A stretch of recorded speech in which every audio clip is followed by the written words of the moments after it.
नाम कई बार भगवान का छूट जाता है, रूप का ध्यान भी कई बार भूल जाता है, लीलाओं का कथाएं सुनने का भी क्रम बन नहीं पाता, लेकिन धाम मिला तो धाम में तो है। अब देखो हम भजन करें ना करें पर धाम तो है ही ना, ये धाम में बैठे, चाहे हम भक्ति करें ना करें पर धाम तो मिला मिलाया है। तो धाम नाम रूप लीला धाम, चारों में से एक भी का आश्रय कोई ले तो वह कल्याण को पाएगा। इसलिए धाम की बड़ी महिमा। मरना भला है दूर का, कहां मरो कहां मरो, मरना भला है दूर का, जहां न अपना कोय, पशु पक्षी भोजन करें, कोट यज्ञ फल होए। पहले के लोग कहते थे घर पे ना मरो, कहां मरना चाहिए, घर पे मरोगे घर वाले मरने ही नहीं देंगे, घर वाले मरने नहीं देते। आप मरने के लिए तैयार पड़े हैं कि गांव वाले घर वाले परिवार वाले आएंगे और आपको हिलाएंगे, पहचानो पहचानो हमें पहचानो, कोई कंधा पकड़ के, कोई हाथ पकड़ के, कोई पांव पहचानो हमें पहचानो, हमें हमें सब लोग यही कहते हैं हमें पहचानो। बोलो हाँ हमें पहचानो। कोई ना कहता उस समय कि भगवान को पहचानो, वो तो आपका ये दास अनिरुद्ध कह रहा कि भगवान को पहचान लो, क्योंकि दुनिया तो ये कहेगी हमें पहचानो, और ये दास कह रहा भगवान को पहचानो। जगत को पहचानोगे कुछ ना होगा, ये दुनिया वाले ना, आपको क्या लगता है आपके मरने में लोग रोएंगे? रोना भी इनका नाटक है। बोलो हाँ सही है कि नहीं? आप लोग भी तो कितनों के मरने में गए, रो रो के आ गए, नहीं? क्या फर्क पड़ा आप लोगों को? ऐसे आप मरोगे लोग रो के चले जाएंगे, क्या फर्क पड़ता है? और आजकल तो बड़ा बदलता हुआ जमाना है।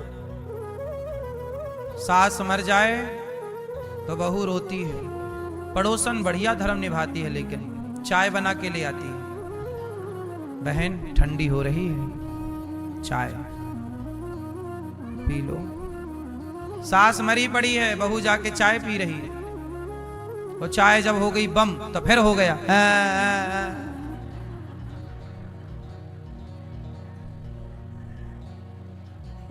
सही है कि गलत है? हमें सब पता है, चाय पी पी के रोती हो आप लोग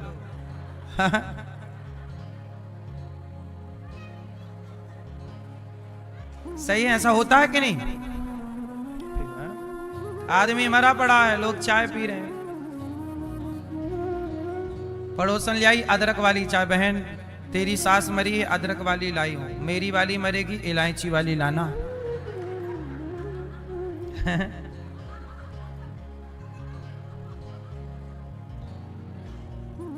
तो ये भी एक व्यवहार है कि तेरी सास के मरने में हम चाय देने आएंगे, हमारी सास मरेगी तो ये व्यवहार चल रहा। आदमी लोगों को लगता हमारे बाद क्या होगा, तुम्हारे बाद चाय चल रही है बिंदास। इस घमंड में ना रहो कि तुम्हारे बाद क्या होगा। तुम्हारे जैसे कितने आए चले गए, किसी के बिना किसी का काम। ये संसार भगवान चला रहे हैं, कोई हम और आप थोड़ी चला रहे हैं। इसलिए मेरी माँ ये भूल मत करना कि हमारे बाद क्या होगा। इसलिए कहता हूं जिंदगी जी ली हो आप लोगों ने, समय से अपने मरने की तैयारी में लग जाओ। आप लोगों ने कोई तैयारी की कि नहीं? नहीं। 60 साल के बाद पूरा जीवन बेटा बेटी का ब्याह कर दो। जब बेटी और बेटे का ब्याह हो जाए, वो पांव पे खड़े हो जाएं, तो अपना चित्त अपना मन पूर्ण समर्पण भगवान को कर देना। बची हुई सारी सांसें भगवान के नाम कर दो और ईश्वर का चिंतन करना, वहीं से कल्याण होगा। वहीं चित्त लगाओ। बोलो हाँ।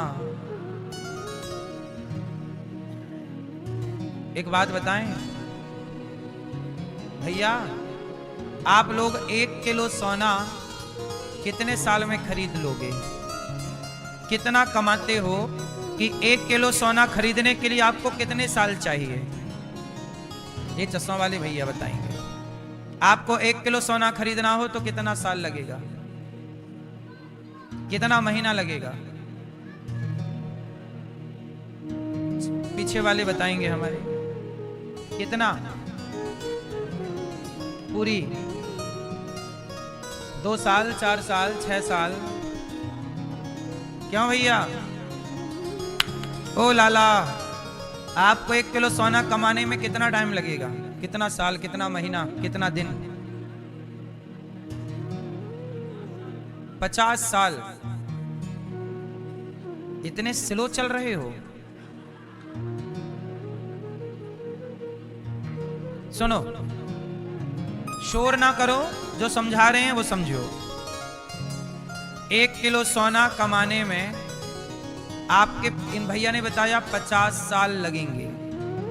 किसी की कमाई अच्छी होगी तो वो 10 साल में भी कमा सकता है, किसी की कमाई अच्छी है तो वो 1 साल में भी, और किसी की कमाई और बढ़िया है तो 1 महीने में भी और 1 दिन में भी कमा सकते हैं लोग। ऐसे लोग भी हैं जो 1 दिन में 2-4 करोड़ रुपया कमा लेते हैं, ऐसे लोग भी धरती पे पड़े हैं। तो एक बात बताओ, 1 किलो सोना कमाने के लिए कितना समय चाहिए? भैया के हिसाब से 50 साल।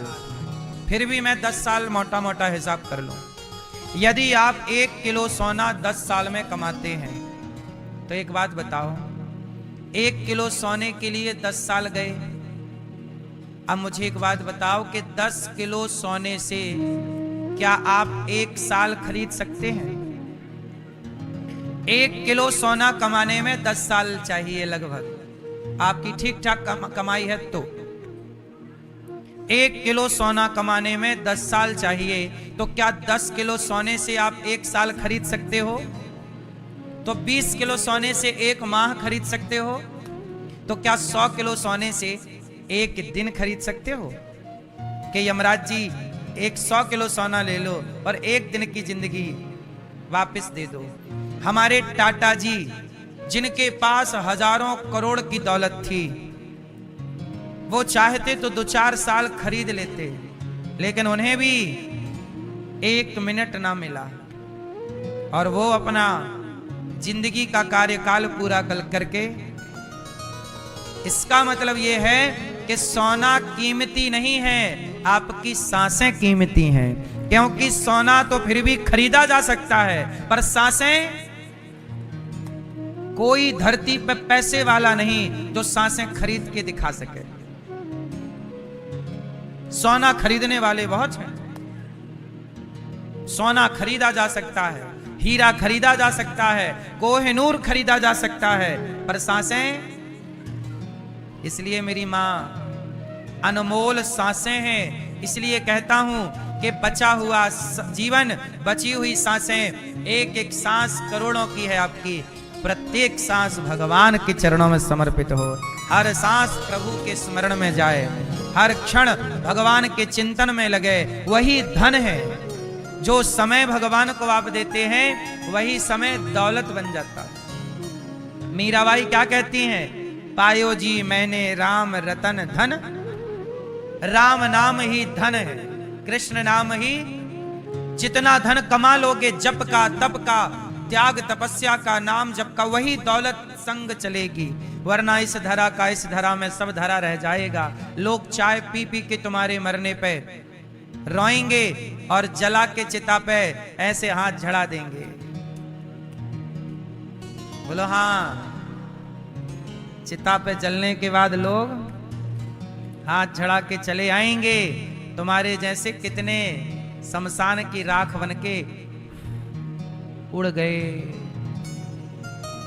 हाँ या ना? इसलिए मेरी मां, पुण्य की कमाई कर लेना, भगवान से प्रेम कर लेना, दौलत यही है। भगवान श्री कृष्ण आज सारे ब्रजवासियों को वैकुंठ का दर्शन कराते हैं और यमुना के तट पर खड़े होकर बांसुरी बजाते हैं। निशम्य गीतम तदनंगवर्धनम ब्रजश्रियः कृष्ण गृहीत मानसा आजग्मुरन्योन्यमलक्षितोद्यमा सयत्र कांतो जबलोल कुंडला निशम्य गीतं तदनंगवर्धनम् ब्रजश्रियः कृष्ण गृहीत मानसा। निशम्य गीतम तदनंगवर्धनम। आज भगवान ने बांसुरी बजाई, सारी गोपियों को बुलाया, राधा, ललिता, विशाखा, चंपकलता, तुंग विद्या, सुदेवी, आओ, सबको बुलाया। सारी सखियां काम धाम छोड़कर आज भगवान के आवाहन में आ रही हैं। सखी आज भगवान गोपियों को बुला रहे हैं। जब भक्त भगवान को बुलाता है वो भक्ति है, लेकिन जब भक्त भगवान को बुलाए वो भक्ति है, और जब भगवान भक्त को बुलाएं वो भक्ति की पराकाष्ठा है, परिपक्वता है। आज गोपियां काम कर रही हैं। दुहंत्यो भी अयो काश्चित दोहम हित्वा समुत्सुका। सब गोपियां काम धाम में बिजी हैं कि बांसुरी बजी, भगवान ने गोपियों का आवाहन किया, सब गोपियों ने अपना काम स्थगित कर दिया, दौड़ पड़ी प्रभु के बुलाने में। भगवान बुला रहे, सारी गोपियां आ गई। आओ। अच्छा मैया एक बात बताओ, गोपियां भगवान के बुलाने में आई हैं। कोई बेटा छोड़कर आई है, कोई दूध पीता हुआ बच्चा छोड़ दिया, किसी ने झाड़ू लगा रही थी झाड़ू छोड़ दी, कोई लिमपंतिया, कोई आंगन लीप रही थी छोड़ दिया, कोई आंखों में काजल लगा रही थी काजल लगाना छोड़ दिया। गोपियां अपने काम को छोड़ करके दौड़ रही हैं भगवान से मिलने के लिए। अच्छा आप लोग बताओ, जिंदगी में क्या जरूरी है? कर्म जरूरी है कि धर्म जरूरी है? क्या जरूरी है? कर्म। कर्म बड़ा है कि धर्म बड़ा है? क्या बड़ा? कर्म। गोपियां सारा काम छोड़ रही हैं और दौड़ रही हैं भगवान की ओर। याद रखना मेरी माँ, काम जरूरी है, काम करना चाहिए, लेकिन काम जब तलक रहेगी जिंदगी, फुर्सत ना होगी काम से। कुछ समय ऐसा निकालो कि प्रेम कर लो श्याम से। काम कभी खत्म नहीं होते।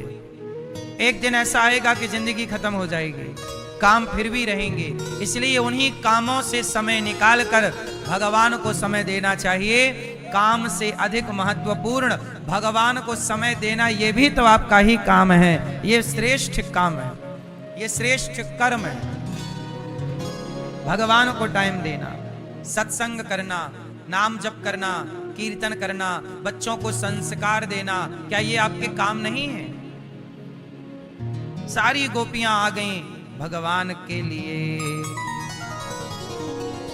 गोपियां जब आई तो भगवान ने कहा, स्वागतम वो महाभागा प्रियम किम करवाणि वह ब्रजस्या नामयम कच्चिद ब्रूतागमन कारणम। भगवान पिता रात्रि आज भगवान पिता रात्रि शरदोत्फुल्य मल्लिका। जब शरद पूर्णिमा की रात्रि में राधा रानी का आश्रय लेकर भगवान ने बांसुरी बजाई, सारी गोपियों को बुलाया। सारी गोपियां जब आई तो स्वागतम वो महाभागा, भगवान ने सबका स्वागत किया। आओ। सारी गोपियां आई। भगवान बोले कि यहाँ क्यों आई हो, जाओ अपने घर। अच्छा ये बताओ, भगवान कृष्ण ने गोपियों को क्यों बुलाया? क्यों बुलाया? आज गोपियों को भगवान ने इसलिए बुलाया, आज तुम्हारे संग हम रास रचाएंगे। क्या रचाएंगे? रास का मतलब क्या होता है? मैया, ओ मोबाइल वाले भैया, रास मतलब क्या? रास किसे कहते हैं? हाँ बैठे बताइए। हाँ, रास किसे कहते हैं? रास का मतलब है, आजकल के लोग क्या बोलते हैं, तुम करो तो रास लीला, हम करें तो कैरेक्टर ढीला। आज के बॉलीवुड के लोगों ने रासलीला को कैरेक्टर ढीला से जोड़ दिया। रासलीला का मतलब क्या है? अच्छा बताओ, भगवान श्री कृष्ण, क्या भगवान श्री कृष्ण का कैरेक्टर ढीला है? बॉलीवुड के लोग तो रास को कैरेक्टर ढीला से जोड़ रहे हैं। तुम करो तो रासलीला, हम करें तो कैरेक्टर ढीला। तो रासलीला और कैरेक्टर ढीला क्या दोनों का मेल मिलाप है? उत्तर दो। कहां कैरेक्टर ढीला और कहां रासलीला? रासलीला में कौन है? शंकर जी गोपी बनकर आए। पार्वती जी से कहते हैं कि हमें भी जरा गोपी बनाओ, हम भी रास रचाएंगे। तो जिस रास में शिव पहुंचे हों, क्या वो रास में कोई कैरेक्टर ढीला जैसा काम हो रहा है क्या? बोलो। तो बॉलीवुड क्यों बोलता है कैरेक्टर ढीला रासलीला? क्यों? क्योंकि उनका खुद का ढीला है कैरेक्टर। तो जब खुद का ढीला हो तो सबका ढीला दिखता है उनको। इसलिए सनातनियों, आप लोगों को इन बॉलीवुड के लोगों का विरोध जरूर करना चाहिए कि ये भगवान को कुछ भी बोल देते हैं, कुछ भी मूवियां बना के समाज को भड़का देते हैं। रासलीला भगवान श्री कृष्ण की पावन लीला है। वो लीला जिस लीला में मिलन है। किसका मिलन? जीवात्मा। गोपियां कौन है? जब भगवान राम वनवास गए 14 वर्ष के लिए, तो वनवास के दौरान बहुत सारे साधु संत जंगल में तपस्या करते मिले। तो कुछ संतों की कुटिया पर राम जी गए और कुछ संतों की कुटिया पर नहीं जा पाए। तो जिनकी कुटिया में राम के पांव पड़े वो तो खुश हो गए कि राम आए, लेकिन जिनकी कुटिया पर राम नहीं गए वो सारे लोग निराश हो गए। हे प्रभु, हम तो आपका नाम जप रहे हैं, जंगल में सब छोड़कर आपका ध्यान कर रहे, आप दर्शन नहीं दे रहे। तब राम जी बोले कि देखो, सब तक पहुंच पाना संभव नहीं, पर मैं अगले जन्म में जब कृष्ण बनकर आऊंगा तब आप सभी साधु संत, आपकी तपस्या पक गई और इस तपस्या का फल है कि अगले जन्म में आप गोपी बनकर आना। मैं सबको एक साथ दर्शन दूंगा, सबको एक साथ मिलूंगा। तो जो त्रेता में तपस्वी संत थे वही द्वापर में क्या बने? गोपी। गौ मतलब इंद्रियां, पी मतलब पीना।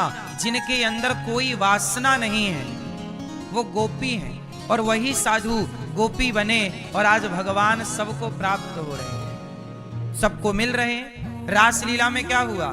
मिलना हुआ। जैसे हम आप लोगों से मिल रहे हैं, तो हमारे और आपके मिलन का नाम है भागवत। भागवत के दौरान हम और आप मिले। जब एक नेता आपस में मिलते हैं तो उस नेताओं के मिलन का नाम रखा गया G20 मिलन समारोह। 20 देशों के नेता जब मिले थे तो देश में क्या हुआ था? G20।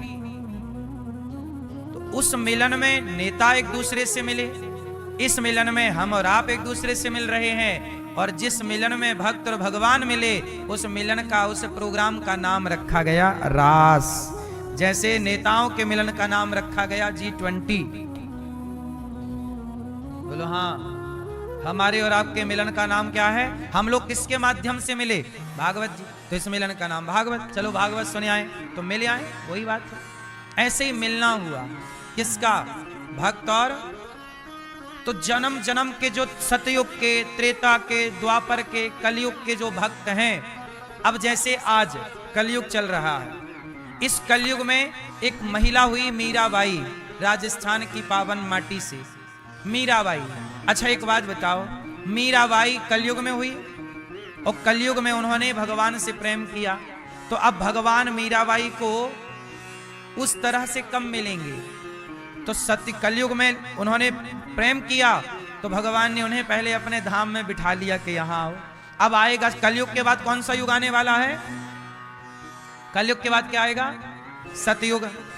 फिर सतयुग खत्म होगा, फिर द्वापर, फिर द्वापर के बाद फिर त्रेता, सतयुग, त्रेता, फिर द्वापर आएगा। तो द्वापर जब आएगा तो भगवान फिर कृष्ण अवतार लेंगे और फिर 3 युग के कलयुग, सतयुग और त्रेता, इन 3 युगों में जो भक्त भगवान को भज रहे थे, जिनसे प्रभु नहीं मिल पाते, उनको इकट्ठा भगवान द्वापर में करते हैं और उनके संग कभी रास रचा करके उनकी कामनाएं पूरी करते हैं। और जैसे मीराबाई पति के भाव से भजी, तो मीराबाई पति के भाव से भजी, तो भगवान कृष्ण के विवाह कितने हुए? 16,108।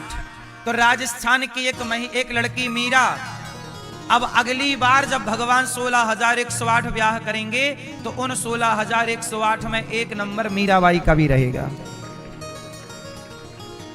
राजस्थान की मीरा, अब कोई गुजरात की मीरा हो जो प्रभु को उसी भाव से भज रही हो तो उसका भी नंबर आएगा, क्योंकि भगवान कहते ना, जाकी रही भावना यदि आप हमें पति भाव से भज रहे हैं।